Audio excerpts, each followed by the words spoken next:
हमारा चिंतन गीता अध्याय 8 श्लोक 4 और 5 पे चल रहा है। ब्रह्म को हमने समझा, अब अध्यात्म पे हमारा चिंतन चल रहा है। तो भगवान ने कहा स्वभावो अध्यात्म मुच्यते, स्वभाव ही अध्यात्म है। तो हमने स्वभाव को समझा, स्व यानी सेल्फ, भाव यानी इमोशन। ये जिसकी वजह से, जिसके कारण, जिस ऊर्जा से हम मैं बोलते हैं, आई, ये जो भाव आता है वही स्वभाव अध्यात्म है। द सेल्फ सेंस, स्वभाव, वही अध्यात्म है। ये अनुभूति, ये भाव ही अध्यात्म है। इसे और वेदांत की दृष्टि से एक दृष्टांत से समझे। वेदांत का बहुत बड़ा दृष्टांत है एक, मठाकाश, घटाकाश और महाकाश। इसको थोड़ा रूपांतरित करें तो एक क्षण के लिए हम अनुभव करें कि हम हरिद्वार में हर की पौड़ी पर खड़े हैं और गंगा जी का दिव्य प्रवाह बह रहा है। अब उस गंगा जी के प्रवाह में से एक घड़ा पानी भर के हम ले आए और वहीं सीढ़ियों पर रख दिया। अब प्रश्न यह है कि गंगा जी में जो जल बह रहा है और इस घड़े में जो जल है, उन दोनों में कोई अंतर है? नहीं है, हम यही कहेंगे। लेकिन हम पार्शियली राइट है और पार्शियली रॉन्ग है। आंशिक रूप से सही है लेकिन आंशिक रूप से गलत भी है। जल में अंतर नहीं है, वो सही है, लेकिन अंतर है भी, क्योंकि जो प्रवाह में बह रहा है वो जल असीम है और घड़े में आ गया वो जल तो सीमित हो गया। और एक दूसरा महत्वपूर्ण अंतर भी है कि घड़े में जो जल है, हम लेकर के आए उसको, हम कह सकते हैं कि ये मेरा गंगा जल है, मैं इसको अपने घर ले जाऊंगा। तो घड़े के अंदर जो जल आया उस पर आप मेरा ऐसा लेबल लगा सकते हैं, लेकिन जो बह रही है गंगा, उस गंगा के पानी को कोई कह सकता है कि ये मेरा गंगा जल है? नहीं कह सकता। गुण दोनों में बराबर है, लेकिन क्वांटिटी में फर्क है, क्वालिटी में कोई फर्क नहीं है। घड़े का सीमित पानी है और अंतर है भी और नहीं भी है।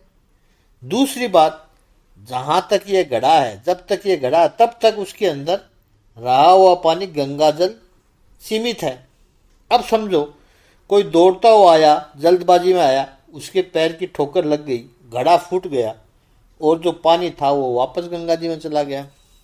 अब उस पानी को आप कह सकते हो कि वो मेरा पानी गया? नहीं कह सकते हो। वो जो आपने मेरा पन्ने का लेबल लगाया था वो अब किसको लगाओगे? वो पानी तो विलीन हो गया अनंत जल राशि में। अब उसको आप मेरा नहीं कह सकते, उसको अलग नहीं कर सकते अब आप। तो घड़े के कारण असीम गंगा जल को हमने सीमित बनाया, न केवल सीमित बनाया, उस पर अपना पन का एक लेबल लगाया और घड़ा फूटते ही वो जल फिर असीम में विलीन हो गया। तो वेदांत की परिभाषा में कहे तो ये घड़ा ही शरीर है हमारा। बहती हुई गंगा का जल वो अनंत ब्रह्म प्रवाह है, ऊर्जा है विश्व की, सृष्टि की। अक्षरम ब्रह्म परमम, यह है, ब्रह्म है। उसको अपनापन आप नाप नहीं सकते, उस प्रवाह को आप नाप नहीं सकते। सदियों से, हजारों करोड़ों वर्षों से वो बह रही है, अनंत है वो। उसमें से एक छोटे से 5.5-6 फुट के शरीर के अंदर जो आ गया वो चैतन्य है। जो बह रहा है वो अक्षरम ब्रह्म परमम है। और जो शरीर के अंदर आ गया वो क्या है? स्वभावो अध्यात्म मुच्यते, वही है भी और नहीं भी है। और जब घड़ा फूट जाता है, शरीर छूट जाता है, तो आत्म तत्व है जिसको हम जीवात्मा कहते हैं, वो कहाँ गया? वही परम प्रवाह में परम ब्रह्म में विलीन हो जाता है। अब उसको कितने फेरे लेने पड़ते हैं, 84 लाख के चक्कर कितने काटने पड़ते हैं संसार में, कितने जन्म लेने पड़ते हैं, वो सब की अपनी एक इंडिविजुअल यात्रा है। लेकिन ये पक्का है कि उधर से ही निकले हैं और वहीं पर ही जाना है। ये जो पूरी यात्रा है वो स्वभावो अध्यात्म मुच्यते, सर्वव्यापी ऐसा परब्रह्म तत्व जब अंतःकरण यानी मन बुद्धि चित्त अहंकार लेकर के एक देह के अंदर आता है, तब उसे अध्यात्म कहा जाता है। उस परम तत्व को अध्यात्म के माध्यम से ही जाना जाता है और वह परम तत्व मेरे भीतर, हमारे भीतर प्रतीत होने लगता है। अब ये परम तत्व हमारे भीतर कैसे प्रवेश करता है, क्यों प्रवेश करता है, वो समझाने के लिए पूरा वेदांत शास्त्र है। और उसमें भी, वेदांत में भी 3 मुख्य थ्योरी है। लोग पूछेंगे कि क्यों आया, कहाँ से आया, और एवरेज लोगों की समझ केवल बायोलॉजिकल लेवल पर है कि पुरुषों के वीर्य का शुक्राणु, स्त्री का शुक्राणु दोनों मिलकर शुक्राणु फलीकरण हुआ और शरीर का निर्माण हुआ। लेकिन इस संसार के अंदर ब्रह्म क्यों आया, उसको आवश्यकता क्या पड़ी आने की। अरे एक सामान्य मनुष्य का भी थोड़ा सा विकास हो जाए तो फिर वो नीचे वाली जगहों पे नहीं जाता है जहां पहले था। जीवन की शुरुआत में मजदूरी करता था, कहीं ठेले वालों के पास खड़ा होकर खा लिया, घटिया चाय पी लेता था, काम चला लेता था, भूख लगे तो इधर उधर से कुछ खा लेता था सस्ता सा। प्रभु की कृपा से वो सफल होने लगा, पैसे वाला होने लगा, अरबोपति होने लगा।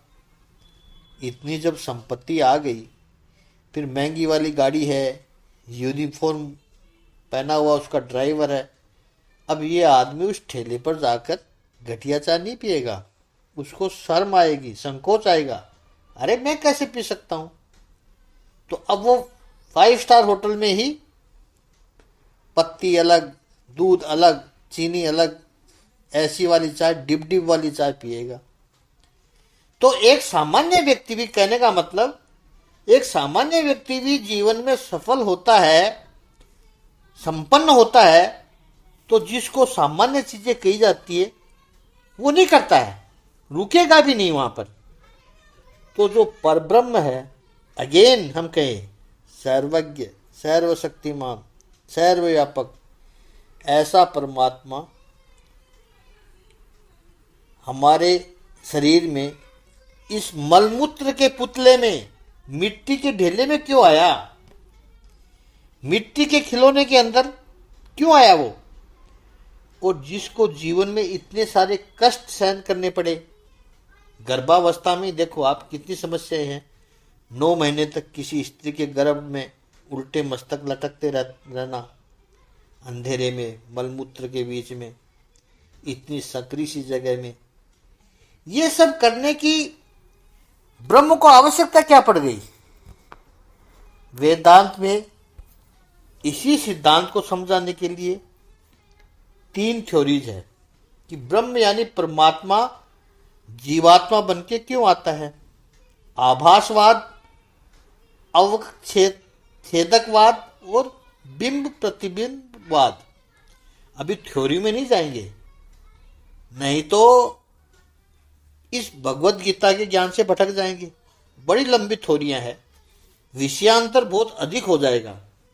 इतना अवश्य कहें कि आजकल के विशेष बुद्धिशाली लोग, इंजीनियर्स, डॉक्टर्स, ये वेस्टर्न लोगों से, रिसर्च स्कॉलर से, जो वेस्टर्न लोगों में है, जो रिसर्च कर रहे हैं, ऐसे साइंटिस्ट हैं, उनसे हमारी युवा पीढ़ी है, यंग जनरेशन, पढ़े लिखे हैं, प्रोफेशनल है, वे उनसे बहुत प्रभावित होते हैं, इम्प्रेस्ड हो जाते हैं। उनको यहाँ खास बात कहें कि पश्चिम के लोगों ने बाह्य जगत के अणु अणु का संशोधन किया है, एक्सटर्नल वर्ल्ड का, भौतिक जगत का, मटेरियल वर्ल्ड का संशोधन किया है, विचार किया है। ऐसे ही हमारे ऋषियों ने बाहरी वर्ल्ड का तो संशोधन किया ही है। ऐसा नहीं है कि उन्होंने बाहरी वर्ल्ड का बिल्कुल भी नहीं किया, उसका भी संशोधन किया है। उसके साथ ये वेस्टर्न रिसर्च स्कॉलर से आगे बढ़कर आंतरिक विषय का, इनर वर्ड्स का जो रिसर्च किया है, अध्ययन किया है, उसको शास्त्रों में लिख कर रखा है। आंतरिक जगत की जितनी ऊर्जा है, चेतना है, एनर्जी है, उसका चिंतन किया है हमारे महापुरुषों ने, हमारे ऋषियों ने। मानव मन की एक भी ऐसी जिज्ञासा नहीं होगी, एक भी ऐसा संशय नहीं होगा जिसके बारे में हमारे ऋषियों ने उत्तर दिया नहीं हो। एक्चुअली यदि बात करें तो यदि ये समग्र साहित्य पढ़ोगे तो ऐसा अनुभव होगा कि उन्होंने जितने प्रश्नों का उत्तर दिया है उतने प्रश्न तो सामान्य लोगों के दिमाग में आते भी नहीं है, क्योंकि वो प्रश्न उठे उतनी तो हाइट पर जाना पड़ेगा, तभी तो वो प्रश्न दिमाग में आएंगे। स्वयं को बुद्धिमान मानने वाले लोग भी उस हाइट तक नहीं जाते हैं, क्योंकि वो जब पढ़ते हैं तब पता चलता है उनको कि ओहो, ऐसा भी चिंतन हो सकता है। वाव, रियल वाव फैक्टर वहां पर है।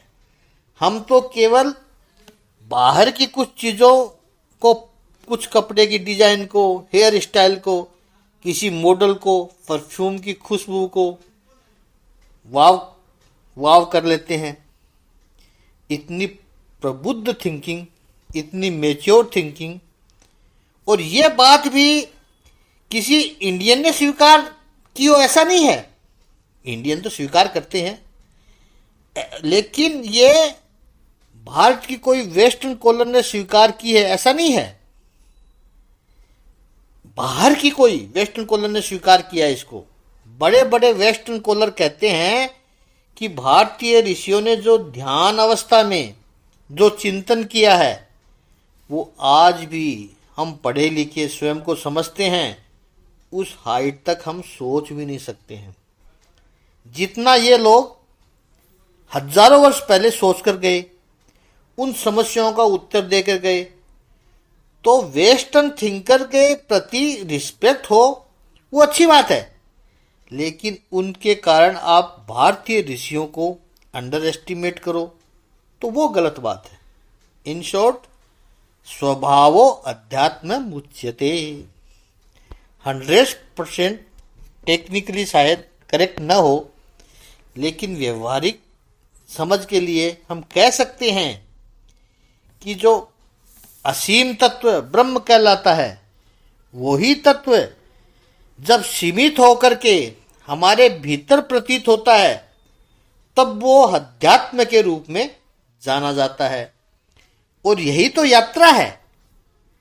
अध्यात्म शब्द भी बोलोगे तो पता चलेगा कि हमारे भीतर जो तत्व है उसका विराट के साथ, सर्वव्यापी तत्व के साथ जो कनेक्शन है, उस कनेक्शन को हमें समझना है।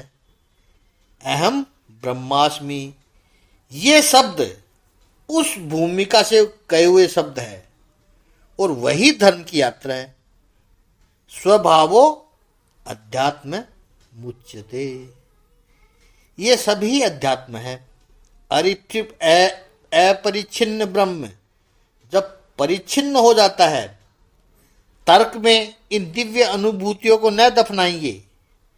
शरीर में बैठकर शरीर को अपना मानने वाले तत्व कौन है, उसको ढूंढने का, समझने का जो शास्त्र है वो आत्मशास्त्र है। स्वभावो अध्यात्म मुच्यते। इस पर और आगे चिंतन और करके अर्जुन के तीसरे प्रश्न का उत्तर कल हम लेने की कोशिश करेंगे। ओम श्री सच्चिदानंद भगवान की जय। ओम श्री आनंद कंद भगवान की जय।